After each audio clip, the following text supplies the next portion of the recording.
Some real basic tenets to green burial. One is don't get involved.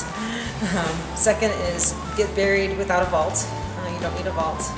And then I'd say the third is to be buried in something that's a biodegradable disposition, such as either a shroud or a casket, a biodegradable casket. And to recognize that those options are all available to you. If you don't have a green cemetery available to you, there are things you can do to make it more green. If you have to have a vault, make sure it's inverted so that you touch the soil. Try not to be cremated as well. And if you're going to be cremated, don't be embalmed first, because that just sends more things up into the atmosphere. When I looked into it, the EPA does not regulate cremations in the United States, or burials really. So they don't look at the human body as being a toxic waste, even though oftentimes it is, by most toxic waste standards, toxic.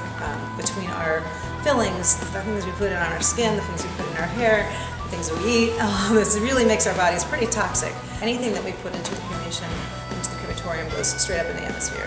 And that includes not just our bodies, which may or may not be different levels of toxicity, but anything that we're wearing. If we're wearing polyesters, if we've been brought into it in a plastic bag, like a body bag from the morgue, that'll go right up, and that's all the dioxins straight up into the atmosphere. And so that nobody ever really thinks about it. They think of it as being, oh, well, I'm not using up any land. And it's like, well, actually you could save land if you did this right, if you did a green burial, as compared to, and I get, in the Caddyshack we talk about, country clubs and cemeteries, the bigger wastes of land in the history, but it's like, well, wait a minute, it doesn't have to be. And it talks about in this movie, Ramsey Creek was started with the intention of actually saving millions of acres of land, because it's a $20 billion a year industry.